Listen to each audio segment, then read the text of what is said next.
Will the committee supply please come to order? This section of the committee supply will now resume consideration of the estimates for the Department of Finance. Questioning for this department will proceed in a global manner. The floor is now open for questions. The member from Fort Garry. Thank you, Mr. Chairperson. Question is for the minister. Since 2019 and the election, Minister Fielding received two mandate letters from Premier Pallister, I think one originally in 2019 in the fall and another one on March 3rd, 2020. I'm wondering if the minister can confirm whether or not he has received a mandate letter from Premier Stephenson.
Minister of Finance. I thank the member for the question. Also, I just want to call attention to the fact that I'm joined in the room today by various persons within the Department of Finance, at the Treasury Board Secretariat, in the Hydro, or I should say in the Government Crown Services Secretariat. So at the table, I have my Deputy Minister Richard Groen with me. I have Ryan Kloss, who's the Executive Financial Officer for Finance. I also have Anne Olusoy, who's the Treasury Board Secretary, and I have Andrea Say, who is the Provincial Comptroller. We have other people in the room, and we can identify them as they have opportunity to come to the table. The member is speaking, of course, to the mandate letter of my predecessor, and I would caution that, of course, my predecessor had responsibilities that are different than the ones that I am responsible for. My predecessor, as the Minister of Finance, also had the responsibility for the Public Utility Board. He was the Minister of Labor. I do not hold the responsibility for the Minister of Labor. That goes to the Minister for Consumer Protection, Labor and Government Services, and Public Utilities Board is now also his responsibility. I have the responsibility for Hydro. There has been no new mandate letter in place of the old one that I've received from Premier Stephenson. The member from Fort Garry. So given that there was no new mandate letter that's been put in place, do you feel bound by the previous two mandate letters from the former Premier Pallister?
The Honorable Minister of Finance. I thank the member for the question. I think I might understand the road that he's trying to go down. The question he's posing is, do I feel bound by instructions from executive government that were issued in 2016? That was when I would have received a mandate letter as the former Minister of Finance. As the member pointed out, my predecessor in this role in approximately 19 received a letter of mandate as well. I guess what I would say to the member at a high level is that the world has changed. And so those instructions, very good instructions that attempted to reflect the economic and fiscal challenges of the time, have to be seen through the context, the lens of that time. So as I reflect back here just at the table on my own mandate letter, I recall that in 2016, after 16 years of NDP government, my government had come to form government with a strong mandate by the people of Manitoba. And at that time, the province of Manitoba was suffering from years and years of unachieved budgetary targets, expenditures that were consistently exceeding revenues, and warnings coming successively in years to that former NDP government saying, you don't have a revenue problem, you've got a spending problem. And those warnings went unheeded. And of course, Manitoba suffered debt downgrades that followed that failure to make progress. We know that after 16 years of NDP government, Manitoba was an uncompetitive landscape in which to make investments. And we saw that more and more Manitoba was getting behind because it had a very uninspired tax regime, some of the lowest tax brackets in the entire country. It had an array of tax credits that had really never looked very coherent. People didn't always understand what those tax credits were trying to accomplish or who they were trying to benefit. So in that context, I did receive instructions from the then Premier to do things like stabilize the finances, to make good investments in the services and healthcare and education, to review Manitoba's array of tax credits and look for benefit and take and provide advice that is evidence-based and on the basis of what we were trying to accomplish. There were instructions around reducing the regulatory burden that faced organizations and businesses and industry and nonprofits and individuals. And there was challenges. There were challenges that at that time, otherwise, and we sought to address those challenges. And then thereafter, in 2019, there were new instructions given. And today the member asks, well, are you bound by those instructions? I think if you had asked the minister in 2019 if he was bound predominantly by the instructions given in 2016, he would have said no, because the world is changing. And so today in 2022, on October the 3rd, if you ask me, am I bound by the instructions in that mandate letter? Well, I would say that a mandate letter is only one form of providing a minister and a department with guidelines. I think that guideposts can be helpful. I think that parameters can be helpful. I think that the former premier used to say, I think he said it publicly, that if you aim at nothing, you hit it every time, which is kind of a funny statement, but it still rings true in that we need to be able to articulate where we're going. And we need to be able to have a plan of how we're going to get there. And we need to measure progress against those stated goals to indicate if we're making progress. So I think to sum up, I would say to the member, that the world has changed. He's talking about a time before COVID-19. He's talking about a very different time economically, and I'd be happy to speak this afternoon about how the world is changing, how the Canadian economic outlook is deteriorating and the challenges ahead, and how our government continues to respond to those challenges. The member for Fort Garry. So the minister tells us that the current premier has not issued a mandate letter in relation to his ministry, but he says there's other guideposts that they have or she has put in. I'm wondering if the minister can explain what guideposts he has been given and what priorities the current premier has given this minister and what he feels is binding him in his ministry in relation to the current premier's agenda.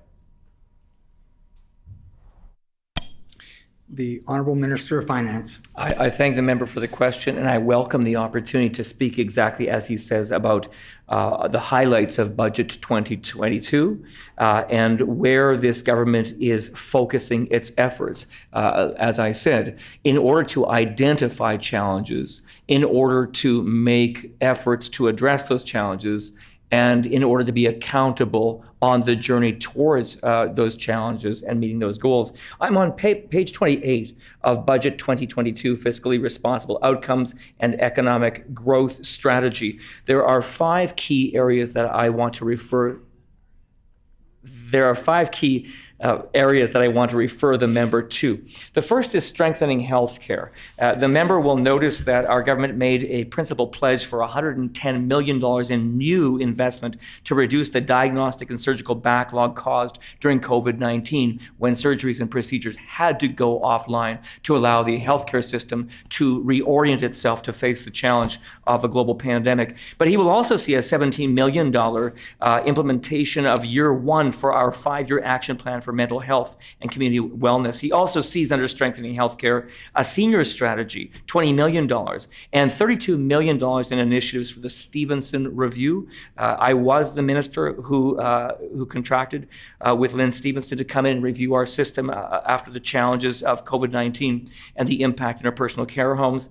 $11 million for nursing enrollment increases like we heard about this afternoon in question period by the Minister of Health. $812 million for a rural-based, what we call our cornerstone projects, to address the clinical preventative services plan. And of course, in this budget, still $630 million for COVID responses, because we know that the system must continue to respond to that challenge.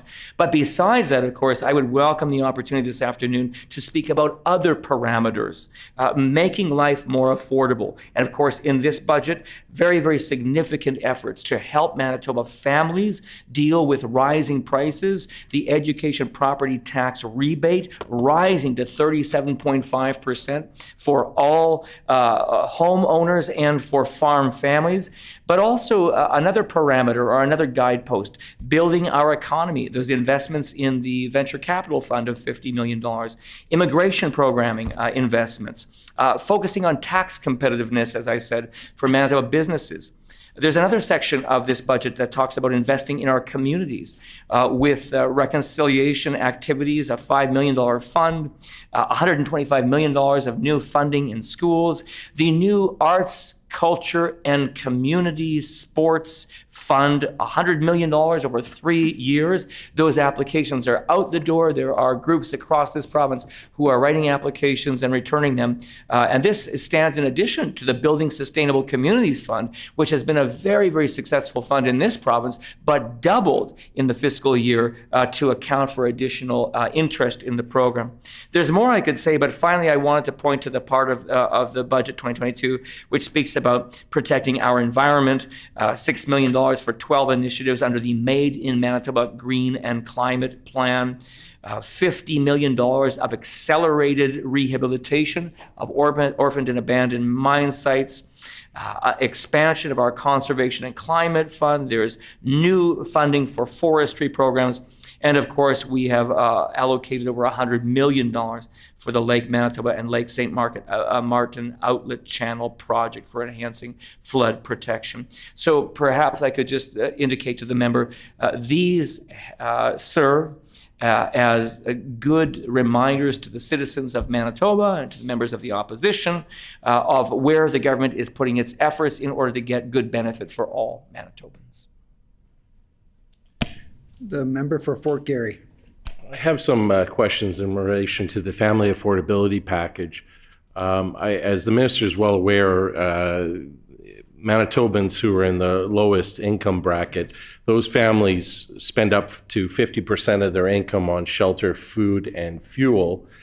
And of course, the affordability package also benefits high income bracket earners in Manitoba, and their proportion of shelter, food, and fuel drops to 30%.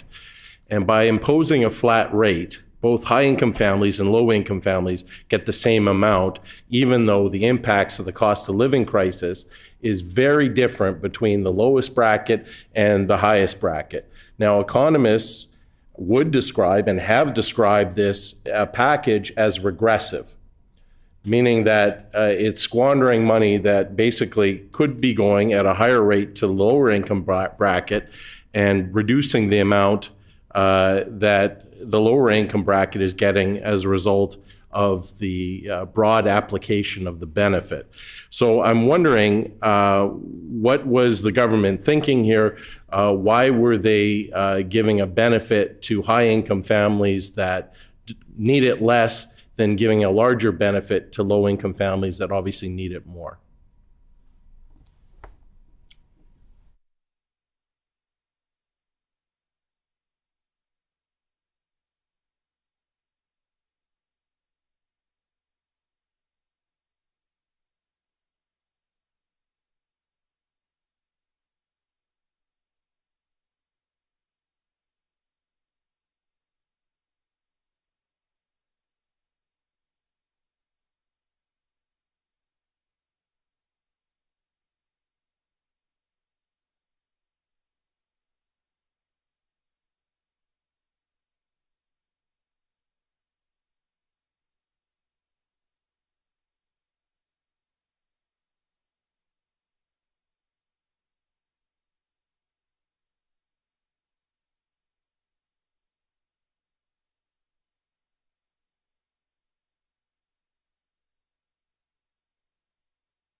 The Honorable Minister of Finance. I thank the member for the question. Yeah, I know the ground on which he would like to quarrel. I will challenge him today, though, to substantiate comments he's made in respect of economists taking umbrage. So I really welcome the member to produce the names of these economists to which he refers, who are saying that this suite of affordability measures has somehow has got it wrong.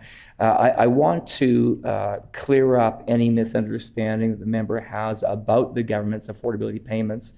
I understand that he's stuck on hard turf right now because we hear the opposition parties clearly trying to do two things at once. Trying to say that these measures are woefully inadequate, and then at the same time, every day in the House saying they don't go far enough. And clearly that presents a challenge to members of the opposition who are simultaneously arguing that somehow the measures don't do enough and the measures go too far at the same time. Certainly we've been puzzled to hear these oscillating statements from members of the opposition. I want to highlight the fact that our government is taking action with an affordability package, a $96 million package that includes, as the member said, payments to Manitoba families with children under 18 years old and a family net incomes of less than $175,000 combined income. The benefit is for $250 for a single child and $200 additional for every child thereafter. We know that the average payment for families will arise at somewhere under $500. It will total $63 million in benefits, and it will go to families of approximately 282,000 children. Let the record show that the member for Fort Garry called this squandering money.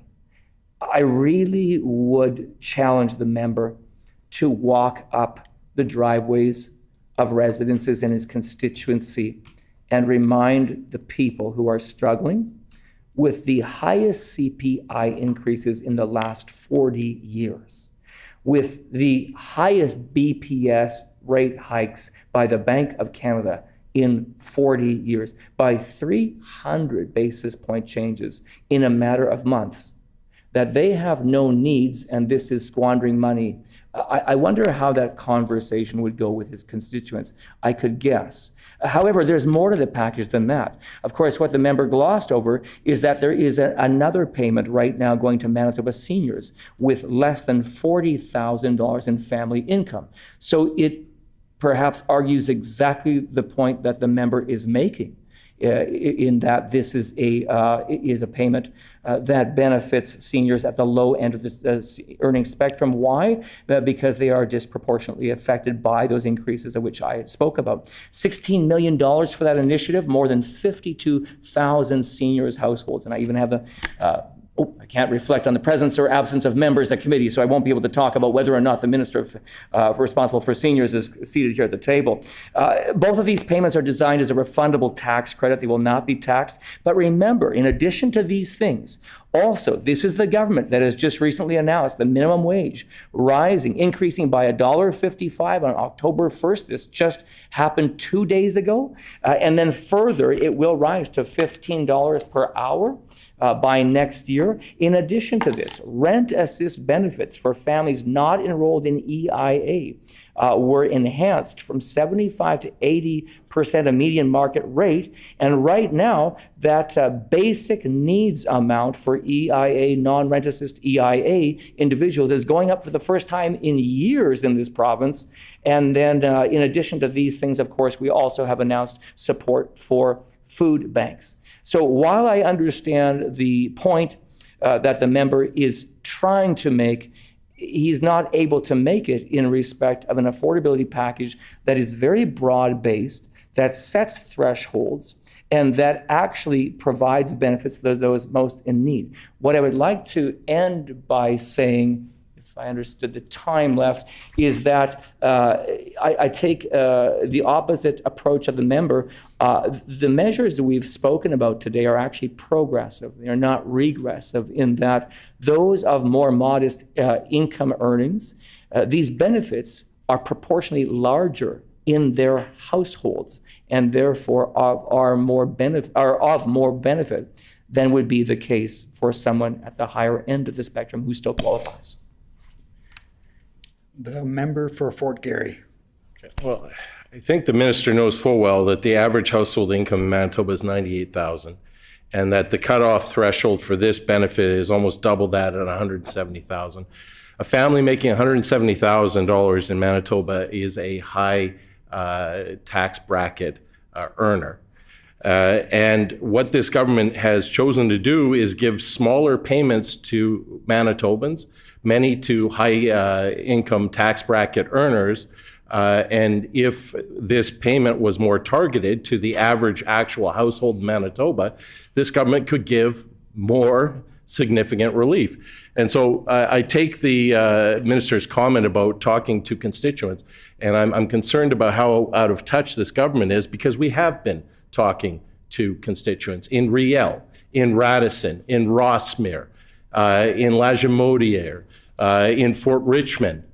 And I'll tell you that when you do talk to a high tax bracket earner and they've been told that they're receiving this check, they go, oh, that's great, we don't need it, we're gonna donate it to charity.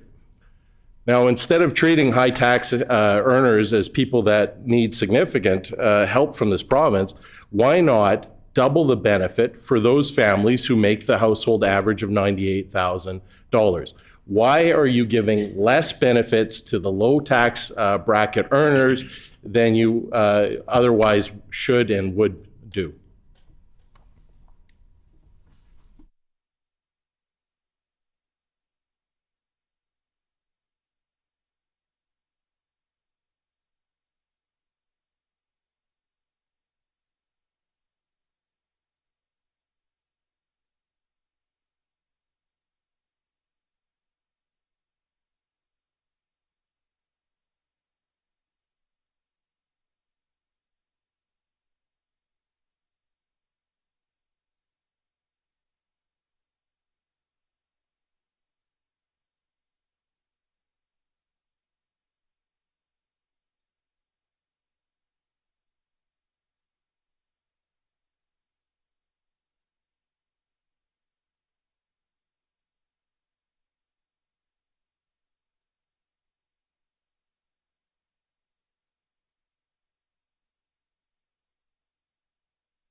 The Honorable Minister of Finance.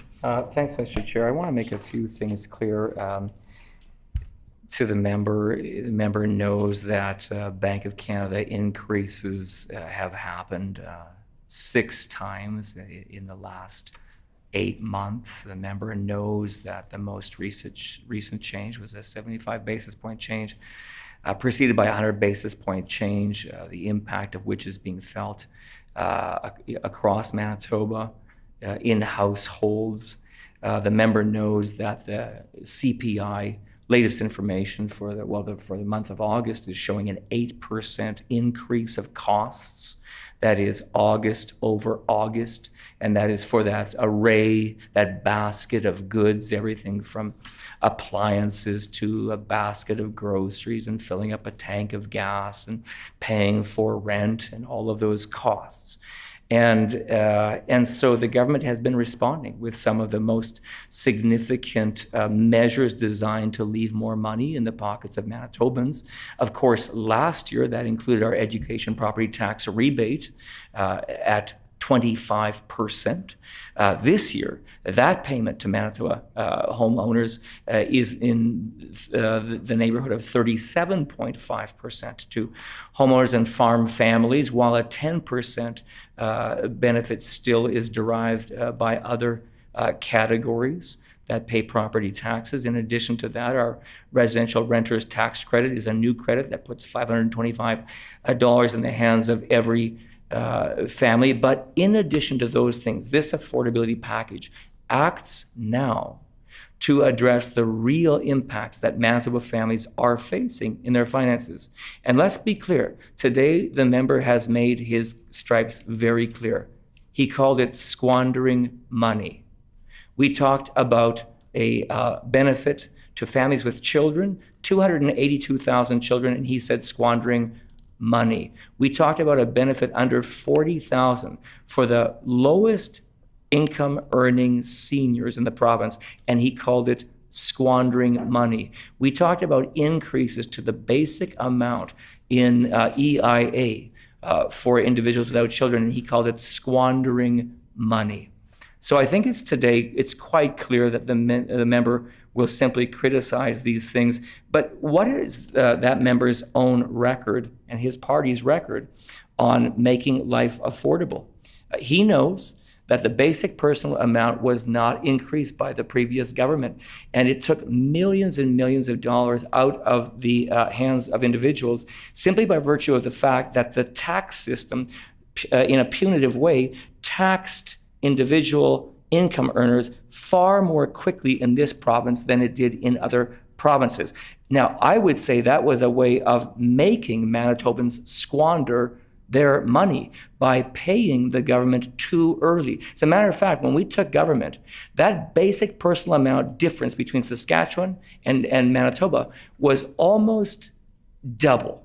You could earn almost double in Saskatchewan what you could earn in Manitoba. We have been taking action. We have been allowing the lowest income earners, who he speaks about today, to keep more of their hard-earned money. And on page 41 of the budget and budget papers, he will see a helpful chart there that indicates that $162 million has already been saved by the lowest income earners because of the basic personal amount adjustments. More than 15,700 Manitobans no longer pay income tax at all, due to the fact that we've been increasing that basic personal amount. But on what the member refers to as the tax brackets, remember, it was his government that didn't index tax brackets. Manitoba has some of the lowest tax brackets in all of Canada.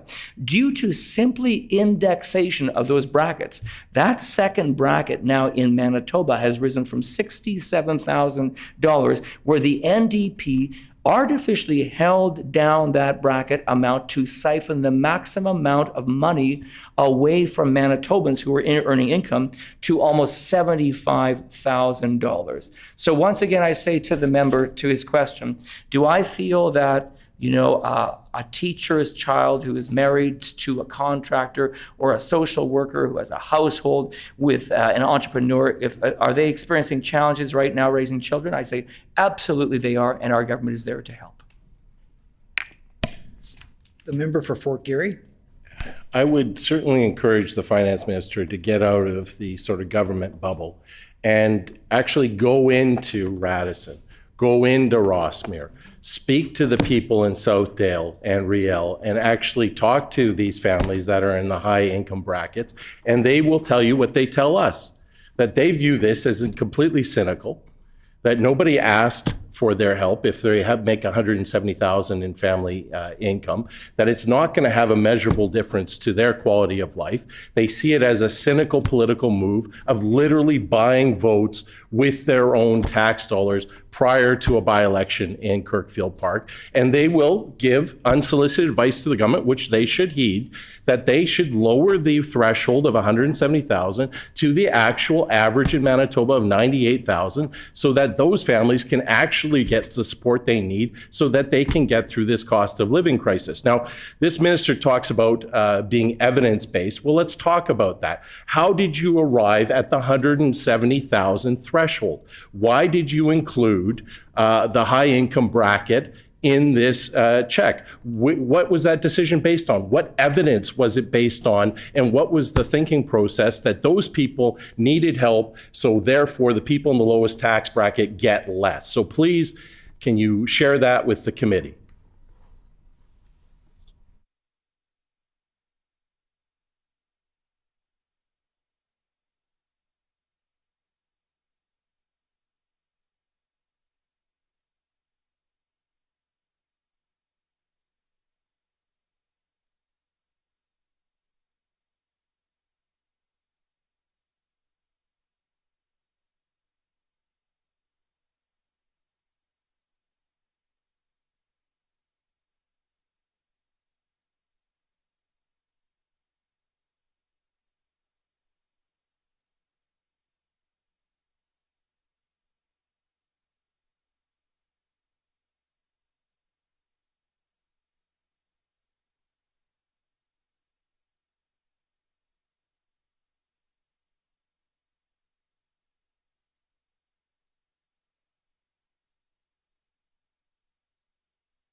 The Honorable Minister of Finance.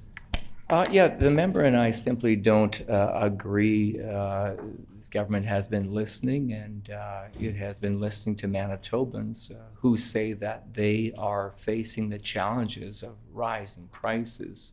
But of course, the previous NDP government for years and years was tone deaf to the voices of Manitobans who told them that they were the highest tax jurisdiction west of Quebec, with the lowest thresholds for taxation, the lowest basic personal amount. I always found it interesting that the NDP didn't raise the basic personal amount, but not only that they never addressed their rate of taxation for that BPA, which meant that they had a disproportionately high rate of taxation assessed on exactly that component of our population who makes the least money.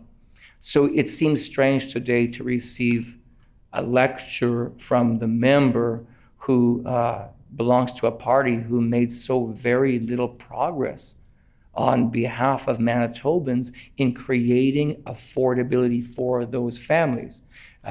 In 16 years of government, they raised 15 taxes.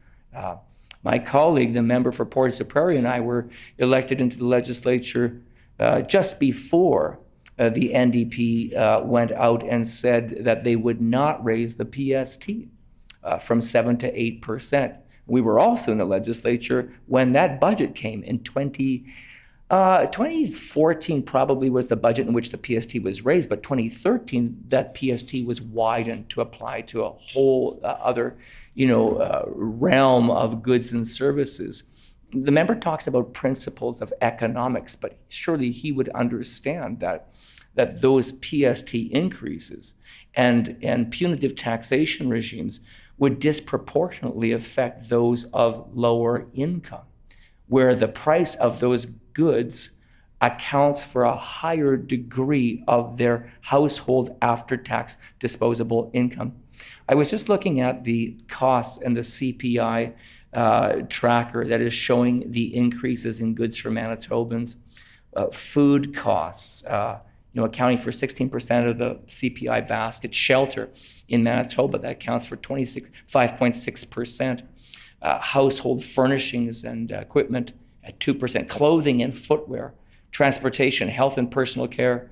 All of these are impacts right now, these increases in Manitoba households.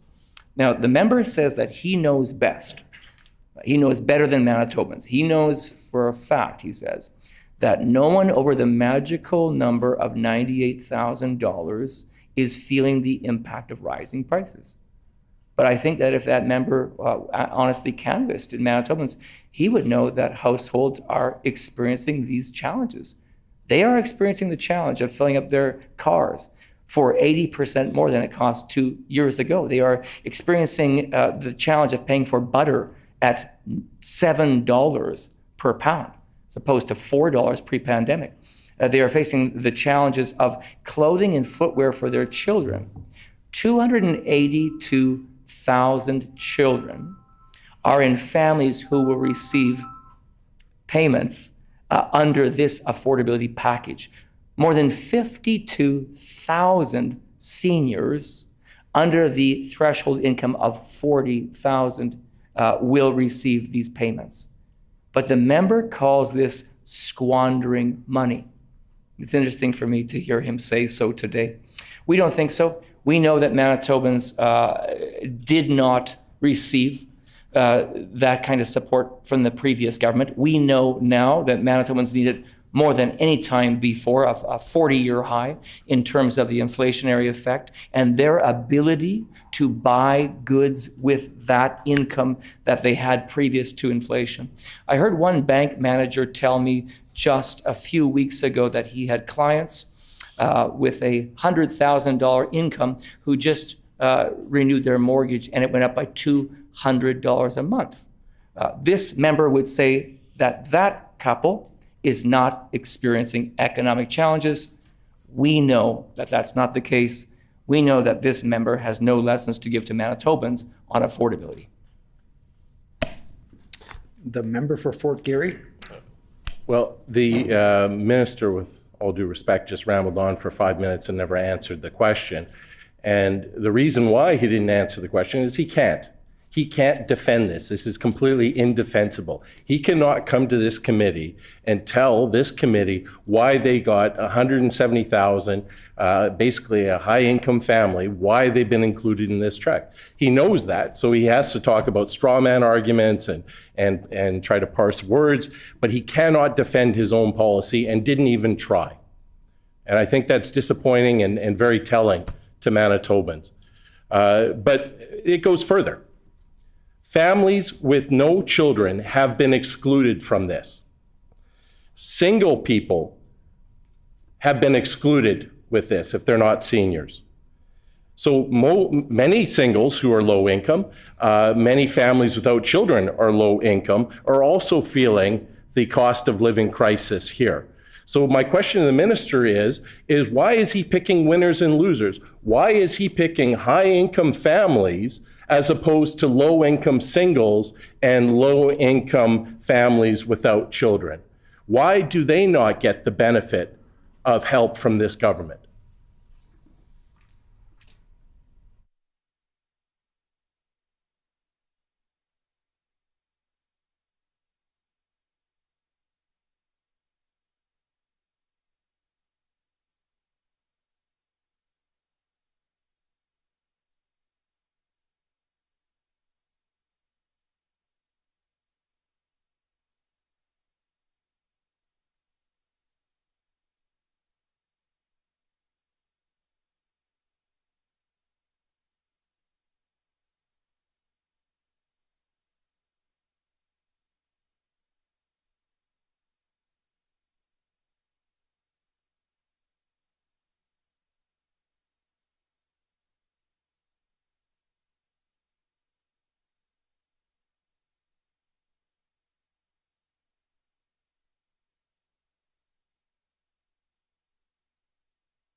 The Honourable Minister of Finance. On the contrary to the member, I welcome the opportunity to answer the question and correct the record. The member's argument doesn't stand up. So the member's argument seems to be the following, that only some people will get the benefit, and so even though this is a broad-based benefit that will go to hundreds of thousands of Manitoba families, it identifies groups with children and with seniors with low income and for people on EIA supports. He says it doesn't do exactly the right thing in exactly the right way, and so it doesn't go far enough and it doesn't meet his test. The member must have been very angry when he read about Saskatchewan's relief mechanisms, because here are some differences between Saskatchewan and Manitoba. Saskatchewan's mechanism to provide a rebate for their citizens actually didn't deliver any amounts to families with children. So that should make the member for Fort Garry very, very angry. Also, the benefit went to households without an income test. So there's no income test in Saskatchewan. Make $200,000, make $400,000, everyone gets the check. So that must make the member very angry. And he must be, by comparison, quite encouraged to know that in Manitoba there was an income level set, that there was efforts made to ensure that high wealth homes in Manitoba would not enjoy the benefit. Now, let's understand that in the member's construct, a school teacher in a household with a nurse, he calls high wealth. He calls ultra wealthy. An entrepreneur married to a social worker, he calls ultra wealth, right? Two entrepreneurs, buying a daycare worker, residing with a person with a business who might make under that threshold, he calls them ultra wealthy.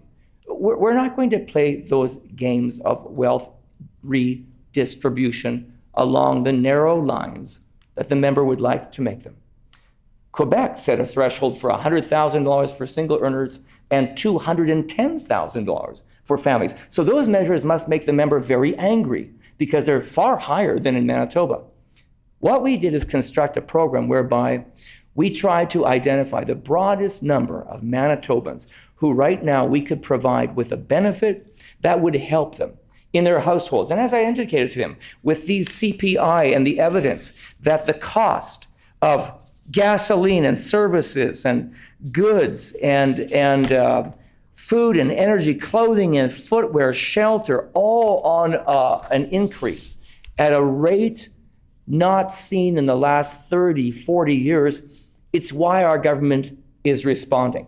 But also, to punch a few more holes in the member's argument, he says, but there's nothing for individuals, which is not true, because he seeks to only hone in on this set of affordability measures, and he does not want to, in this case, talk about the education property tax rebate that gives these significant savings back to Manitobans regardless of whether they have children. The residential renters tax credit, a $525 benefit regardless of whether there are children in the home or not. But also, the Minister of Families could educate this member and let them know that it was our government that enhanced from 75% to 80% of median market rate the benefit for families not enrolled in EIA. And even now, this $50 per adult EIA general assistant increase is the first increase of its kind since 2004. We found out earlier this afternoon in debate when the Minister of Families had to school the opposition parties. So when the member said, but there's nothing for this group or that group,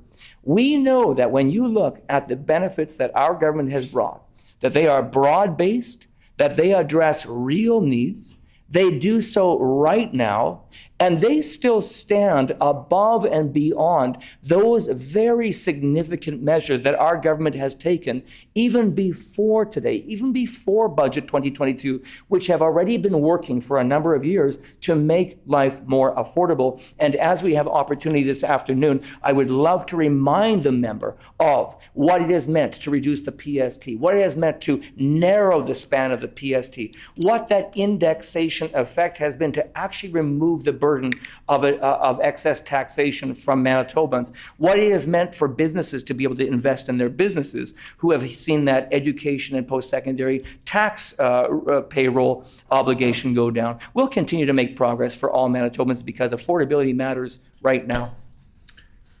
The member for Fort Garry.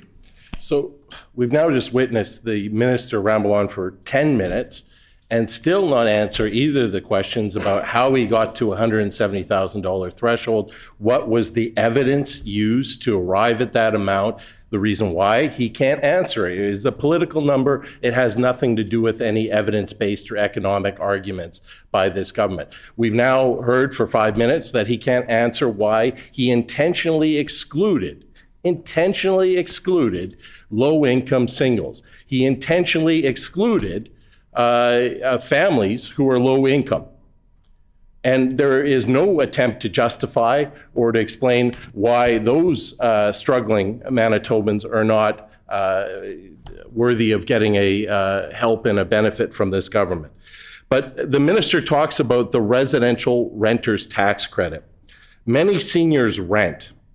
This government eliminated $175, basically raised their taxes every year by cutting back on that credit. So they may receive a $200 check from this government, but it's getting clawed back with higher taxes. So I'm wondering why the minister clawed back renters' credit at a time of an affordability crisis.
The Honorable Minister of Finance. Thank you, Mr. Chair. You know it's an odd afternoon when you have an NDP member of the Legislative Assembly who is lecturing you on tax affordability.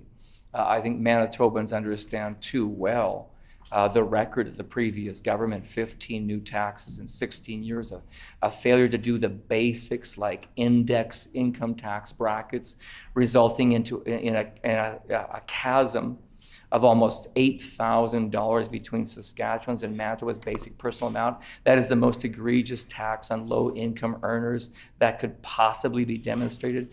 One of the highest marginal tax rates of the lowest tax bracket in all of Canada shows you exactly what you need to understand about how that previous government viewed income earners. They saw them as their piggy bank, to go back to the piggy bank every single year and demand more money for bigger government programs that didn't get the results that Manitobans needed. So I understand that our approach stands in sharp contrast to the record that that member has to defend. However, I do want to refer members of this committee to the thing that the member doesn't want to talk about.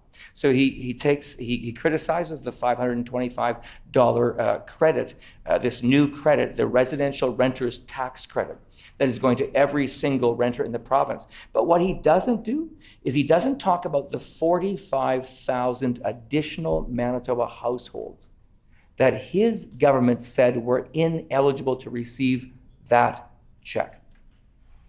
45,000 additional Manitobans living in non-EIA rent assists, or Manitobans living in social housing. And before, when they would make the claim, the NDP would say denied. Those are 45,000 Manitoba households who now receive a $525 payment where the previous government gave them nothing. So I think it is very important to remember that. But when the member also talks about, well, what about this particular income category here? Or what about that particular income category there? What did they get? I would remind the member of the other tax rollback guarantee items that we made this year and followed through on. That member knows that our government has rolled back vehicle registration fees that were raised by the previous government. And those fees now have been rolled back, resulting in a savings of $45 million a year to Manitobans. We know that the MPI rebates in 2020 and 2022 have resulted in an almost $700 savings to every Manitoban who has registered a vehicle. But in addition to that, as I indicated to the member, there's a helpful chart that could help him on page 45 of the budget. And what it does is it indicates in a bar form the amount of benefit to Manitobans in terms of incomes that is broken down on an individual earner's level by virtue of the area of tax reduction. It indicates sales tax reduction from 8% to 7%, what the savings has been. It indicates what the indexation of basic personal amount has meant in the brackets, what that's meant. It indicates what the elimination of probate fees, tax on probate fees. It indicates what the reduction on education property taxes is in the light blue bar. It indicates what the sales tax exemptions represents, and it indicates what that reduction in vehicle registration fees amounts to. And those amounts come out to, we made that pledge of saying $2,020 to Manitoba households in tax rollbacks over the next 4 years. And we indicated in this budget that we had met that commitment 1 year earlier than we had even targeted for. We know that these are the real measures that help Manitobans keep more of their earnings. Low income and medium income. These measures that he takes such exception to are measures that come with thresholds that are lower than Saskatchewan, thresholds that are lower than Quebec. So those other provinces that he will not speak to this afternoon must anger him a great deal, and he must see how progressive our measures are by comparison. The fact of the matter is, if you want to spend an afternoon to hold up the record of the NDP when it comes to household affordability against our own, we welcome that conversation. The member for Fort Garry.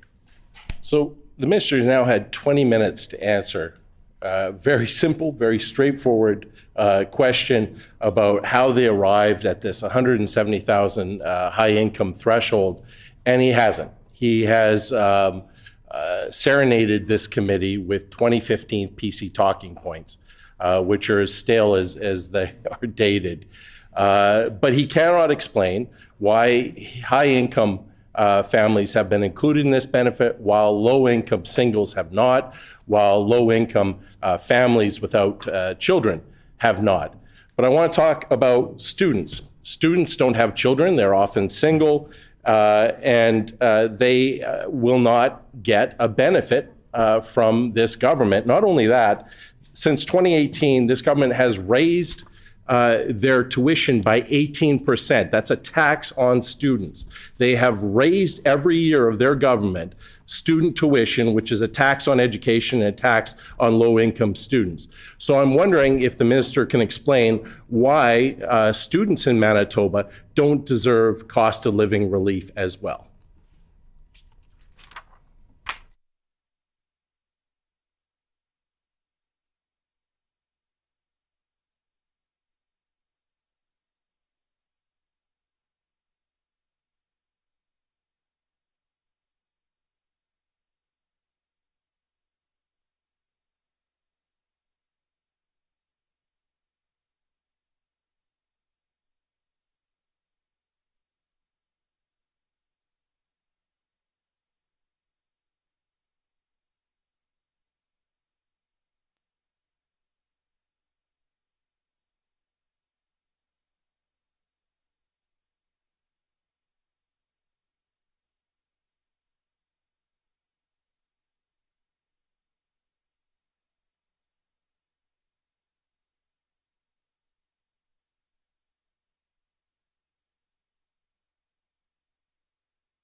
The Honourable Minister of Finance. Thanks, Mr. Chair. Welcome an opportunity to address the member's question. So the member's question is, what has this government done for seniors? And it allows me the opportunity to speak, for students. Thanks for the correction. What has this government done for students? And it allows me the opportunity to speak about the many ways in which these changes, the improvement, the modernization of Manitoba's tax environment has benefited students. I think I would start by talking again about the indexation, which seems like a modest measure at first, but we all understand in personal finances, we all understand both in respect of investments and also in respect of debt, how indexation can both work toward and against our advantage. And so indexation in terms of income brackets benefits every single student. It allows them to keep more of their money. Remember, the NDP government, by not increasing the basic personal amount, it is those students, let's say in undergrad programs, who are taking a lot of those summer jobs to help them pay for their tuition through the year. Those students are often making less than $20,000 a summertime to pay for their tuition.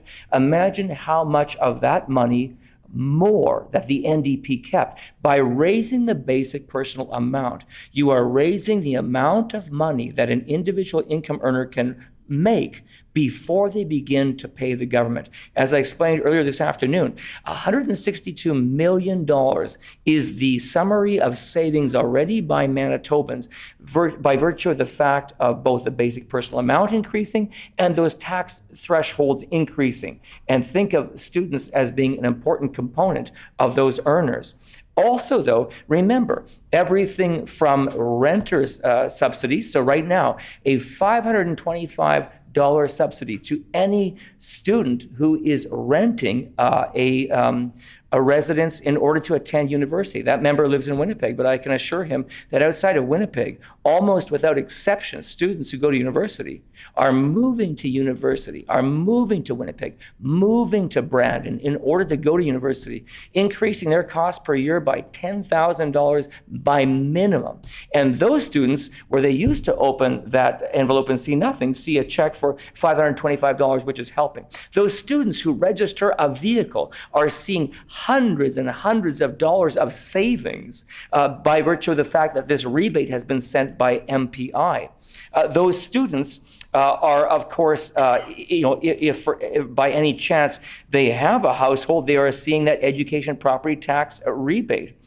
Those students, if they are mature students, if they have children, then even though they are students, they are still realizing the benefit while they go to school of that $250 payment for one child and $200 for every child thereafter. That member will know that in this province, we have many, many mature students who are attending school at the same time as they are raising a family. So when the member asks, where are those students benefiting?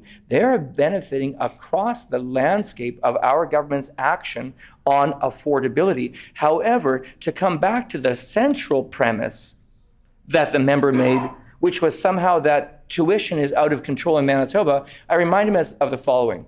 From Stats Canada 2022-2023, the most recent data, BC undergrad tuition, $6,200. Alberta undergrad tuition, $7,200. Saskatchewan undergrad tuition, $8,800. Manitoba undergrad tuition, $5,200. The lowest tuition by a country mile in all of Western Canada. And I have at times past also reviewed comparative data from other provinces in Canada. And I believe I could go as far as saying that Manitoba may boast the second lowest, if not the lowest, tuition in all of Canada. If the member suggests that even with indexation, that tuition should never rise, let him put those comments on the record. I know that students want a good quality education and they want certainty over their costs while they want affordability. We're producing both for Manitobans. We're proud of these measures that make a real difference in Manitobans' lives right now. Households with children, individuals in EIA, seniors under 40,000, and many other broad benefits for everyone paying taxes in this province. The member for Fort Garry. I think we should know for the record that the minister's been banging on for about 25 minutes now and has yet to defend his policy. He has yet to provide a rationale about where they got this 170,000 threshold, why students were excluded, why singles were excluded, why families, low-income families without children were excluded, and why high-income earners were not. And he has made absolutely no attempt to justify the government's policy. But there's another side to this. It's not just about rebate checks. If people have a living wage, then that makes life more affordable as well. Now, we know we're in a cost of living crisis in Manitoba. The new living wage in Manitoba is $18.34 per hour in Winnipeg, $16.25 in Thompson, and $15.55 in Brandon. And of course, this government announced the minimum wage going up during the election next year to $15 an hour. And my question for the minister is, once we reach the $15 threshold, are we going back to the statutory cost of living increases on a yearly basis, or is this government prepared to get Manitoba up to the living wage of $18.34?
The Honorable Minister of Finance. Thank you, Mr. Chair. I welcome a question on Manitoba's labor market and minimum wage.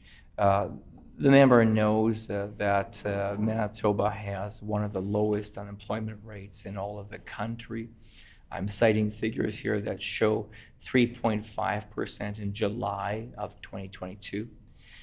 And that's for the general unemployment rate. Youth unemployment rate at 4%, less than half of the national average. Female unemployment rate 4%, under the national average. We know that labor markets have been tightening across the country and that labor shortage concerns among the business community and employers have spread.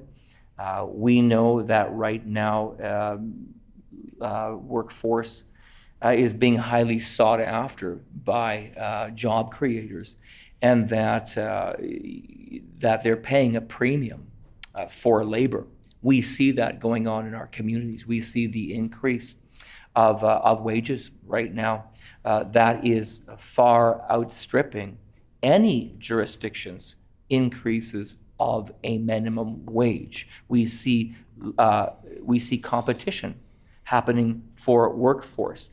There's data in the first quarter report that indicates that in areas like accommodation and food, in healthcare and social services, transportation and warehousing, retail, wholesale, manufacturers, that there's not enough unemployed persons to fill vacancies, and that causes employers to pay more for an increasingly small pool of available workers. What it means is that in Manitoba, average weekly earnings have gone up, and I'm citing for the member page 14 of that first quarter report, which is showing that in all sectors, that year-over-year change has gone up 2.8%. In accommodation and food services, it means average weekly earnings have gone up 8.5%. For instance, in transportation and warehousing, that wage is up 8.5%. In retail trade, 10.4%. And in manufacturing, 9.3%. And that is to say that in a time of short labor, economists would indicate to you that in terms of referential tools, that the minimum wage becomes a less significant factor than simply the real dynamic competitive labor market. So as costs go up, wages are also going up. But we would make clear that whereas the NDP previous government did not apply indexation to minimum wage, yes, we feel it is important for minimum wage to rise each and every year. That is why our government brought in changes in legislation that would require a reflection in minimum wage every year to account for and to address and to respond to the inflationary cost in the system, and that will continue to be the case. This exceptional surge in inflation, our government has dealt with a one-time catch-up.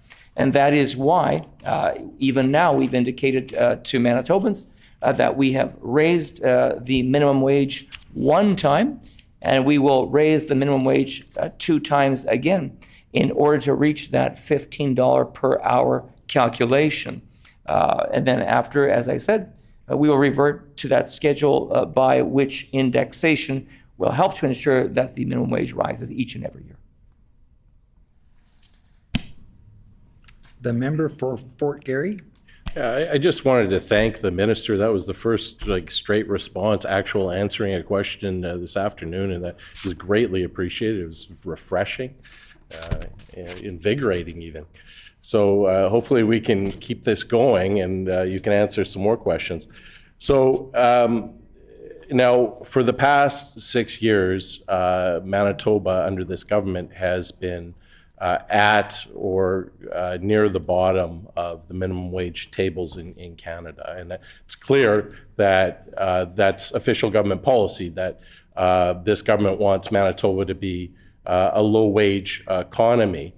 And even now, after the October 1st increase, we are still second lowest in Canada. And I'm just wondering, again, in the spirit of answering questions, if the minister can confirm that that in fact is the official government policy, that the government wants Manitoba to be at the bottom of the minimum wage tables for Canada, and that this government will continue to keep Manitoba at the bottom of the rankings.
The Honourable Minister of Finance.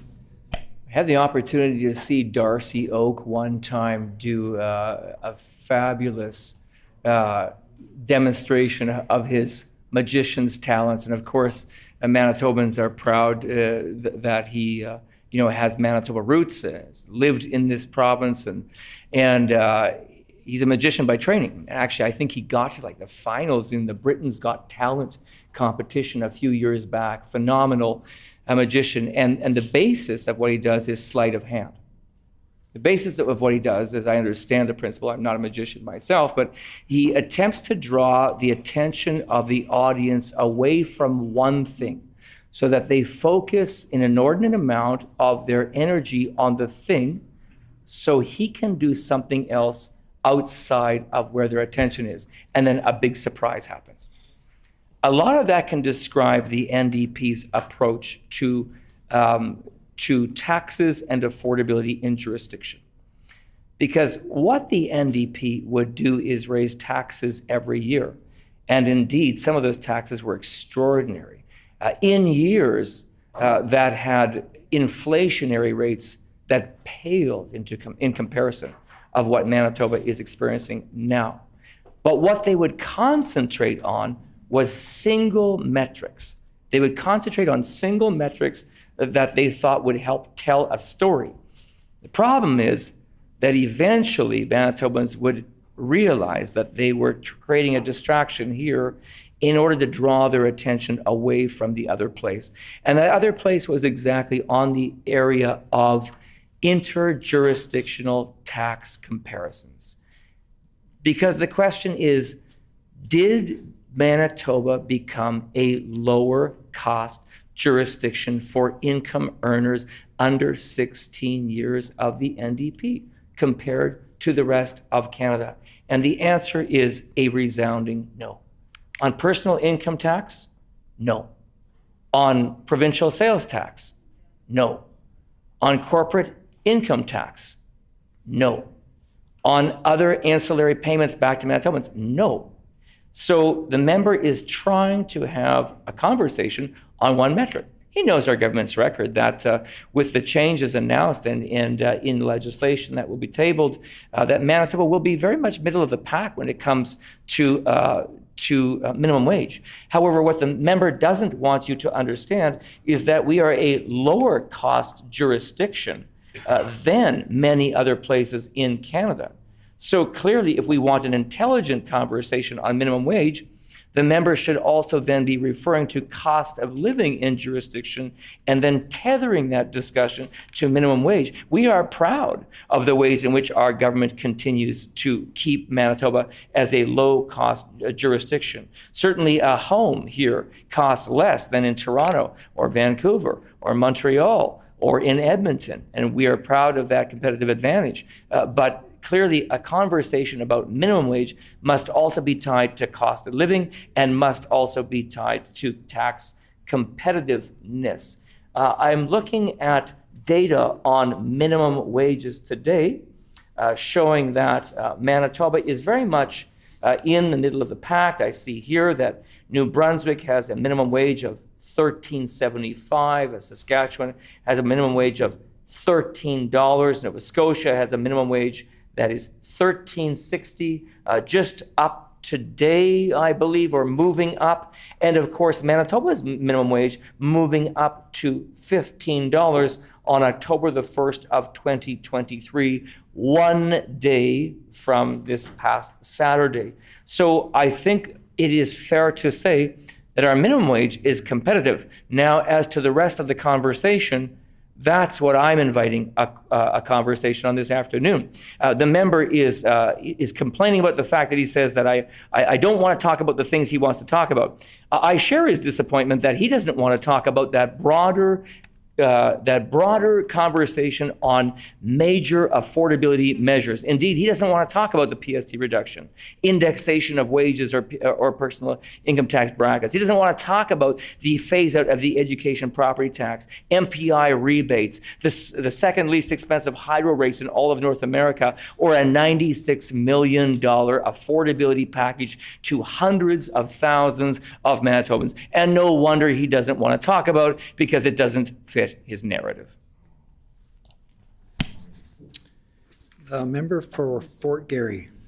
Well, it's rather interesting that the minister is saying the quiet part out loud this afternoon, and I think he's revealing that it is official government policy that they don't believe Manitobans workers should have a living wage. They don't believe that if you work full-time, that you shouldn't live in poverty, and they're quite comfortable with building an economy where working full-time means that you live in poverty in Manitoba, and they view it as an advantage, and they don't see the dignity of Manitoba workers. They view them as a cost, and it's somehow an advantage to Manitoba's economy that we are impoverishing our workers. So I guess the minister is revealing his stripes and appreciates that. I don't think Manitobans share that worldview or think that that's the economy you build for the future.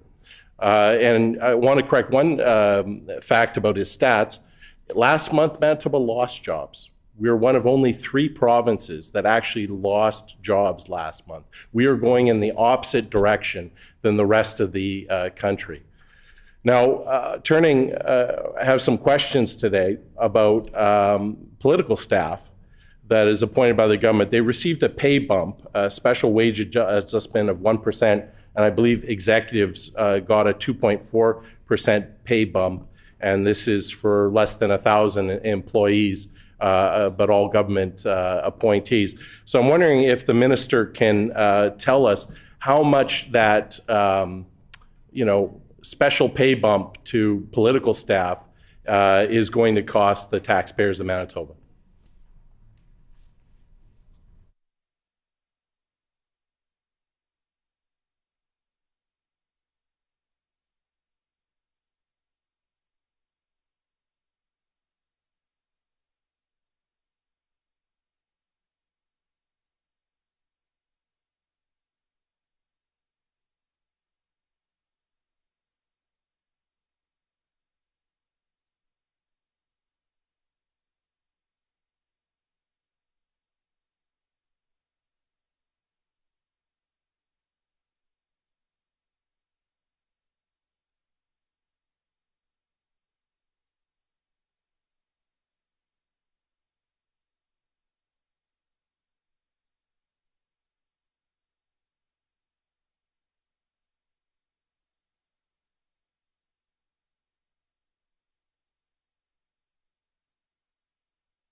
The Honorable Minister of Finance.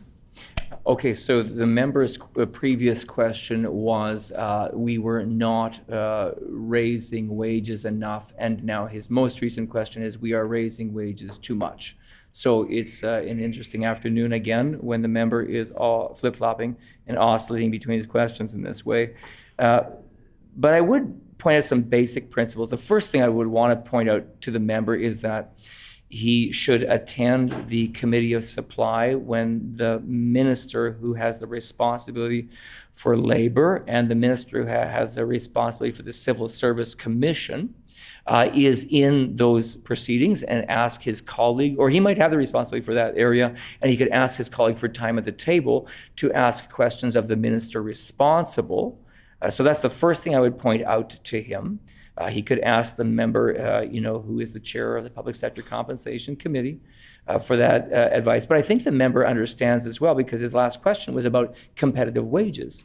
And so I think he would understand the basic principle that we're talking about a group of people who are out of scope. We call that term out of scope for the purposes of bargaining. And so they only receive the increase in this way. However, the member makes a very, very important error. He talked about this being an increase for political staff, but that is a gross generalization.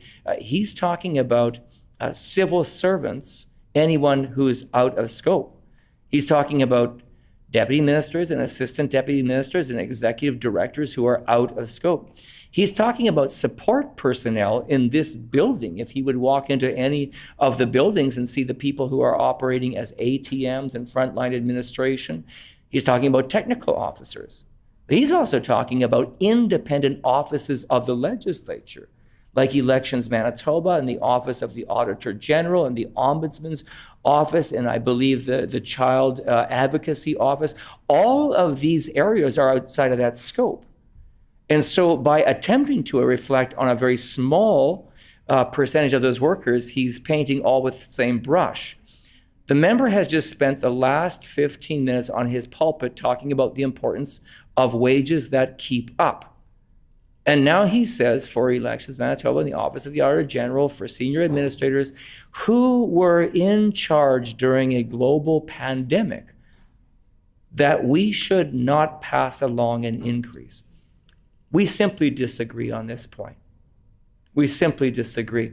I would not support the member's notion that now would be the time to dig in, and for the people with whom I've had the honor to work, both as the Minister of Health and Minister of Justice, and now as the Minister of Finance, who answered the call, who came to the table, who willingly gave up holiday time and vacation time and time with their families, missed countless milestones, punched the clock, spent long hours, got intimately acquainted with virtual channels like Teams and other ways of having meetings, navigated the challenges of running departments that had been taken largely offline and worked from home.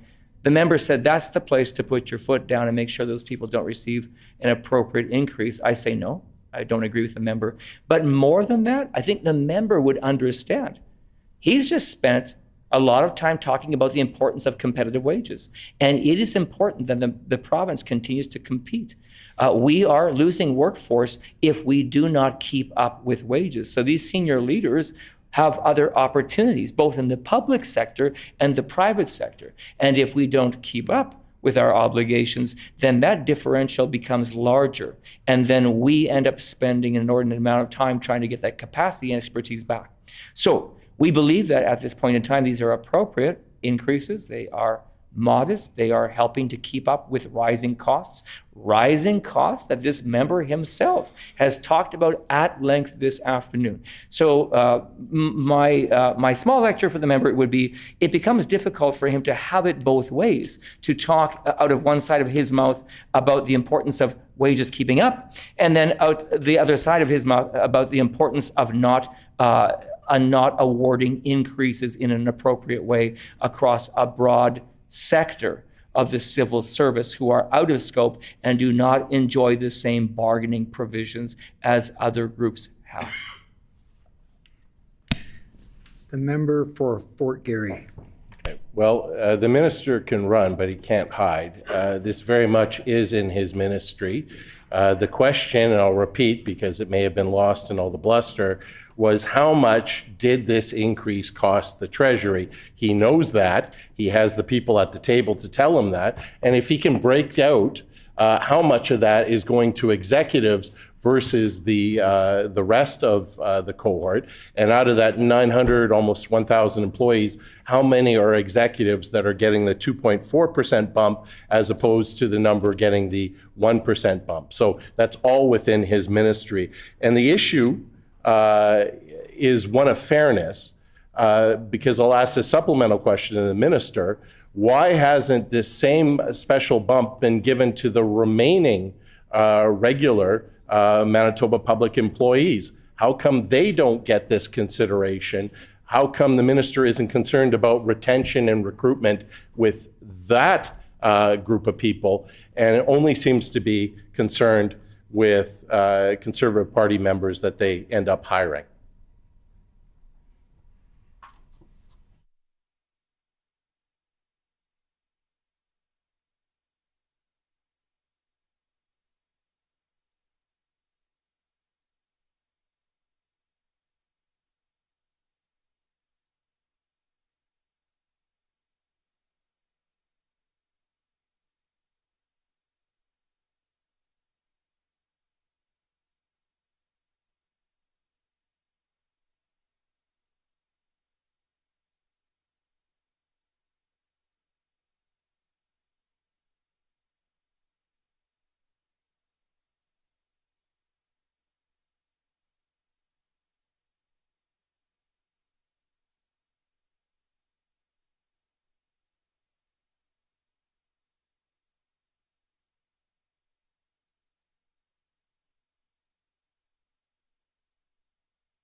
The Honorable Minister of Finance.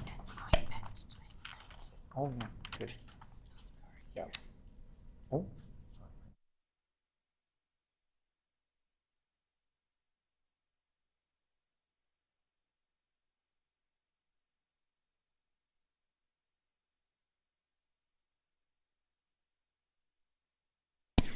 The Honorable Minister of Finance. Thank you, Mr. Chair.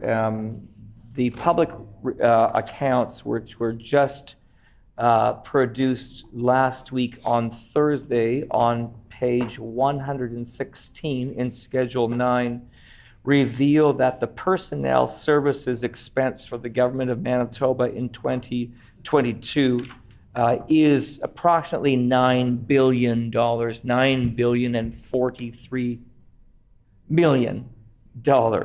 $9.043 billion. Of that amount, $14 million accounts for the 1% increase retroactive to 2019, inclusive of approximately 1,000 workers. Now, that's where reality stops for that member, because these comments that he's repeated become more troubling. I assure the member there are not 1,000 PC staffers secretly in the bowels of the legislature on the first floor, or maybe hiding under the chamber in some of those closets. Instead, that narrative simply falls down. Now, I would remind him that this is all of our technical staff. It is NDP's technical staff. It is Liberal technical staff. But that is only one small part of the overall workforce that is represented by these increases. The member is sitting across in this committee room from senior members of the civil servant. There's hundreds of individuals in the civil service. Hour being 5 p.m. Committee rise.